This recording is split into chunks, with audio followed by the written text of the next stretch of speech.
રક્ષક જ હવે ભક્ષક બની રહ્યા છે। આવા આપણે અનેક વિડીયો જોયા। ફરી એકવાર આ વિડીયો સોશિયલ મીડિયામાં ખૂબ જ વાયરલ થઈ રહ્યો છે। ઘટના છે રાજકોટની, જ્યાં ટ્રાફિક પોલીસ ખુલ્લેઆમ નશામાં ધૂત ગાડી ચલાવી રહી છે। યુવકો દ્વારા કહેવામાં આવી રહ્યું છે કે ડ્રાઈવ સરખી રીતે કરવામાં આવે, ત્યાં પોલીસ કર્મી રસ્તા પર ઉતરી ગાડી ઊભી રાખી આ યુવકોને ઢોર માર મારે છે।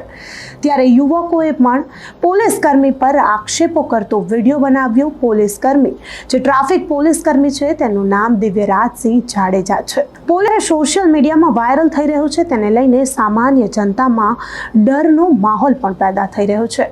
સામાન્ય જનતામાં સવાલ પણ ઊભા થઈ રહ્યા છે કે હવે જેનું કામ આપણું રક્ષણ કરવાનું છે તે જ આપણી ભક્ષક બની ગઈ છે। કેમ સામાન્ય માણસોને પોલીસ કર્મીથી ડરવું પડે? એ પોલીસ કર્મી આપણી રક્ષા માટે હોય છે, ત્યારે આપણે સવાલો કરવાના હોય, તે આપણું રક્ષણ કરવા માટે હોય, ત્યારે આપણને કેમ એનાથી ડર લાગે છે? આ સવાલો પણ થઈ રહ્યા છે। પોલીસ કર્મીની આ ખુલ્લેઆમ દાદાગીરી વિશે તમારું શું માનવું છે? અમને કમેન્ટ કરી ચોક્કસથી જણાવજો।